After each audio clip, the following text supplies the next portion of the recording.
안녕하세요. 이동일 목사와 함께하는 매일 성경 큐티 시간입니다.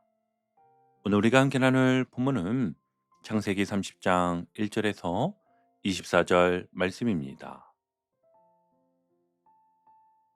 여러분 이런 경험 있으십니까? 정말 간절히 원했던 것을 얻었는데 막상 얻고 나니까 이상하게 허무한 순간. 이거면 될 줄 알았는데, 이거 얻으면 행복할 줄 알았는데, 그런데 막상 손에 쥐고 보니까 마음이 채워지지 않는 그 느낌 말입니다. 오늘 본문이요. 바로 그 이야기를 하고 있습니다. 야곱의 가정을 보면 겉으로 보면 이미 다 가진 집안입니다. 사랑도 있고 결혼도 했고 가정도 이루었고, 그런데 그 안을 들여다보면 어떻습니까?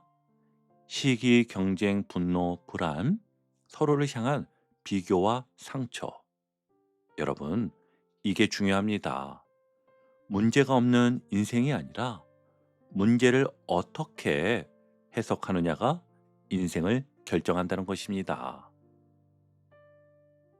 어제 말씀에서는 사랑받지 못해서 억울했던 레아를 보았고, 오늘은요, 사랑은 받았지만 만족하지 못하는 라헬을 보게 됩니다. 여기서 하나님이 우리에게 주시는 질문이 있습니다. 너는 지금 무엇 때문에 힘드냐? 정말 부족해서 힘든 것이냐? 아니면 비교해서 힘든 것이냐? 오늘 말씀을 통해 분명히 보게 되는 것은요, 능력은 내 환경에 있지 않습니다. 능력은 내가 만들어내는 것도 아닙니다. 능력은요, 오직 하나님께 있습니다. 자, 그럼 이제 본문 안으로 들어가 보겠습니다. 1절을 다시 보면 라헬이 자기가 야곱에게서 아들을 낳지 못함을 보고 그의 언니를 시기하여. 아멘. 여러분 여기서 중요한 단어가 하나 나옵니다. 시기하여. 이건 단순한 감정이 아니었어요. 비교에서 시작된 감정, 그리고 결국 사람을 무너뜨리는 감정입니다. 라헬의 상황을 한번 보겠습니다. 남편의 사랑이 있습니다. 또한 외모도 뛰어납니다. 그리고 선택받은 아내입니다. 그런데 지금 이 여인이 뭐라고 말합니까? 내게 자식을 낳게 하라. 그렇지 아니하면 내가 죽겠노라. 아멘. 여러분, 이 말이 얼마나 무서운 말인지 느껴지십니까? 나는 이미 끝났다. 나는 실패한 인생이다. 이 고백이었습니다. 왜 이렇게 되었을까요? 언니 레아 때문이 아닙니다. 자식이 없어서만도 아닙니다. 문제는요, 비교였던 것입니다. 여러분 이걸 꼭 기억하셔야 합니다. 비교가 시작되는 순간요, 평화는요, 끝이 납니다. 예를 한번 들어볼게요. 직장에서 나는 이 정도면 괜찮은데 동료가 승진하는 순간 갑자기 내가 실패자가 된 느낌이 듭니다. 교회에서는 나는 잘 섬기고 있었는데 누군가 더 인정받는 순간 마음이 갑작스럽게 불편해집니다. 가정에서도 마찬가지죠. 남과 비교하는 순간 만족은 사라지고 결핍만 보입니다. 지금 라헬이 딱 그 상태였던 것이지요. 언니가 아들을 낳는 순간 그것이 나의 실패로 해석된 것입니다. 그래서 결국 어떻게 합니까? 우리 3절을 보시면 내 여종 비라에게로 들어가라. 아멘. 여러분 이 장면이 굉장히 중요합니다. 하나님을 기다리지 않습니다. 하나님의 방법을 묻지도 않습니다. 내가 해결하겠다. 내 방법으로라도 채우겠다. 그리고 그 결과 아들을 얻습니다.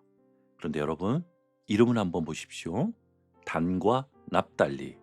단은요, 하나님이 내 억울함을 푸셨다는 뜻이고, 납달리는 내가 언니와 경쟁하여 이겼다는 뜻입니다. 여러분, 이게 핵심이었습니다. 아들을 얻었는데 마음은요, 여전히 경쟁뿐입니다. 결과는 얻었는데도 삶은 여전히 전쟁입니다. 왜 그렇습니까? 문제가요, 상황이 아니라 해석이기 때문입니다. 같은 사건도 어떤 사람은 하나님의 은혜로 보고 어떤 사람은 내 실패로 보잖아요. 라헬은 지금 하나님이 주신 것도 자기 감정으로 해석하고 있습니다. 그래서 어떻게 됩니까? 얻어도 만족이 없지요. 채워줘도 공허할 뿐입니다. 여러분, 이게 오늘 첫 단락 말씀의 핵심입니다. 비교는요, 인생을 무너뜨리고 바른 해석은 인생을 살립니다. 여러분, 오늘 이 말씀을 우리 삶에 한번 적용해 보겠습니다. 아마 지금 이 말씀을 들으시면서 마음에 떠오르는 사람이 있을 수 있습니다. 내가 자꾸 비교하는 사람, 볼 때마다 마음이 불편해지는 사람. 괜찮습니다. 자연스러운 반응일 수 있습니다.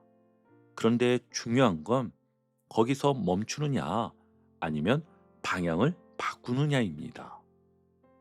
오늘 이렇게 한번 해보시면 좋겠습니다. 먼저는요, 비교가 올라올 때 그대로 따라가지 마시고 이렇게 한번 질문해 보세요. 하나님, 이 상황에서 저에게 원하시는 것이 무엇입니까? 첫 번째는요, 주님께 묻는 것입니다. 자, 그리고 다음 두 번째입니다. SNS를 보거나 주변을 보면서 마음이 흔들릴 때 억지로 참지 마시고 바로 감사 하나를 떠올려 보세요. 하나님, 제게 이미 주신 거 감사합니다. 두 번째는 감사를 고백하는 것이었습니다. 자, 그리고 세 번째입니다. 혹시 감사가 떠오르지 않습니까? 그렇다면 왜 나는 없습니까? 이 질문 대신에 이렇게 바꿔보세요. 하나님, 이미 제게 주신 것은 무엇입니까? 여러분, 비교는 자동으로 올라옵니다. 하지만 해석은요, 선택입니다. 이것을 잘 기억해야 합니다. 잘 들어보세요. 비교는 자동으로 올라옵니다. 하지만 해석은요, 선택이었습니다. 오늘 하루 비교의 자리에서 한 걸음 물러나서 하나님이 주신 시선으로 내 삶을 바라보는 하루, 그 하루가 되시기를 축복합니다. 자, 이제 두 번째 단락인데요. 본문이 더 깊어집니다. 14절을 보시면 루벤이 나가서 들에서 합 한 채를 얻어. 아멘. 여러분, 여기서 등장하는 합 한 채. 당시 사람들은요, 이것을 임신을 돕는 특별한 식물로 생각했습니다. 그래서 라헬이 이것을 보고 어떻게 합니까? 언니, 그거 나 좀 줘. 여러분, 이 장면을 한번 생각해 보십시오. 라헬은 지금 어디에 매달려 있습니까? 하나님이 아니라 세상 속 유행하는 방법에 매달리고 있습니다. 어쩌면 이게 지금 우리의 모습일 수 있습니다. 이 방법만 쓰면 될 것 같은데, 이 조건만 갖추어지면 해결될 것 같은데, 하나님보다 방법을 더 붙들고 있는 모습이 있지 않나요? 그런데 여러분, 반대로 레아를 지금 보십시오. 15절을 보시면 네가 내 남편을 빼앗은 것이 작은 일이냐? 아멘. 여러분, 이 말이 굉장히 중요한데요. 예전에 레아는 이런 말을 하는 성격이 아니었습니다. 늘 위축되고 인정받고 싶어 하던 사람이었잖아요. 그런데 지금은 다릅니다. 정체성이 살아났기 때문입니다. 어떻게 이게 가능했죠? 하나님을 경험했기 때문이었어요. 이제 레아는 깨달은 것입니다. 내 인생의 중심은 남편이 아니다. 내 인생의 중심은 하나님이다. 이를 깨달은 것이지요. 그래서 이어서 결정적인 장면이 나옵니다. 17절을 보면 하나님이 레아의 소원을 들으셨으므로 아멘. 여러분 여기서 오늘 말씀의 핵심이 나오는데요. 합한죄 때문이 아니었습니다. 환경 때문도 아닙니다. 하나님이 들으셨기 때문입니다. 이게 지금 무엇을 말하고 있습니까? 능력은 조건에 있는 것이 아니라 하나님께 있다는 것이죠. 그래서 레아는 이렇게 고백합니다. 하나님이 내게 후한 선물을 주시도다. 아멘. 여러분 이 고백이 너무 중요합니다. 같은 상황인데 라헬은요 계속 없는 것을 지금 보고 있고 레아는 주신 것을 보고 있습니다. 이 차이가 어디서 옵니까? 하나님을 바라보는 눈, 영적인 해석에서 오는 것입니다. 여러분, 이 부분이 우리 삶과 직접적으로 연결됩니다. 같은 직장을 다니는데 누구는 왜 나는 이것밖에 안 되지? 그런데 누구는 하나님이 나에게 이 자리를 주셨구나. 또 같은 가정을 살아가는데 누구는 왜 우리 집은 이래? 하지만 누구는 하나님이 내게 맡기신 가정이구나. 상황은 같아도요. 해석이 다르면 인생의 모습이 완전히 달라지는 것입니다. 그리고 마지막 장면입니다. 22절을 보시면 하나님이 라헬을 생각하신지라 하나님이 그의 손을 들으시고 그의 태를 여셨으므로 아멘. 여러분 이 말씀을 잘 보셔야 합니다. 결국 라헬도 은혜를 받았지요. 그런데 중요한 포인트가 있습니다. 라헬이 해결해서 얻은 것이 아니라 하나님이 생각하시고 또 들으시고 주신 것입니다. 여러분, 이게 은혜입니다. 내가 만들어낸 결과가 아니라 하나님이 주신 선물. 그래서 라헬도 23절과 같이 고백하지요. 하나님이 내 부끄러움을 씻으셨다. 아멘. 결국 무엇입니까? 능력은 내 손에 있지 않습니다. 능력은요, 하나님께 있습니다. 여러분, 이 말씀을 우리 삶에 바로 적용해 보겠습니다. 혹시 지금 이런 마음 있지 않습니까? 왜 나는 이 문제 해결이 안 되지? 왜 나는 계속 막히는 것 같지? 그럴 때 우리는 보통 이렇게 하잖아요. 더 좋은 방법을 찾고, 더 빠른 길 찾고, 더 확실한 조건을 찾습니다. 그런데 오늘 말씀은 이렇게 말합니다. 그것이 아니다. 능력은 하나님께 있다. 그래서 오늘 이렇게 한번 적용해 보시면 좋겠습니다. 첫 번째는 문제 앞에서 조급해질 때 이렇게 고백해 보세요. 하나님, 이건 제가 하는 일이 아니라 주님이 하실 일입니다. 그리고 두 번째는요, 내 삶이 부족해 보일 때 없는 거 말고 이미 주신 거 세 가지를 한번 떠올려 보는 것입니다.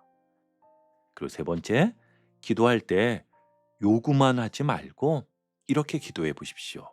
주님, 제 생각이 아니라 주님의 뜻을 알게 해주세요. 여러분, 방법을 붙들면 불안해지고 하나님을 붙들면 평안해지는 것입니다. 오늘 말씀을 한번 정리해 보겠습니다. 라헬은 많은 것을 가졌지만 비교와 방법에 매달리다가 무너졌습니다. 하지만 레아는 부족했지만 하나님을 통해 후한 선물을 보게 되었습니다. 그리고 결국 하나님은 레아도 라헬도 당신의 때에 당신의 방법으로 인도하셨습니다. 여러분 우리의 인생도 똑같습니다. 문제는 이것입니다. 나는 지금 무엇을 붙들고 있는가? 조건입니까? 아니면 방법입니까? 아니면 하나님입니까? 오늘 말씀을 한 문장으로 정리해 드리겠습니다. 능력은 내게 있지 않고 주께 있습니다. 이 고백이 오늘 하루 우리의 마음을 붙들고 우리의 삶을 이끄는 고백이 되기를 주님의 이름으로 축복합니다. 아멘.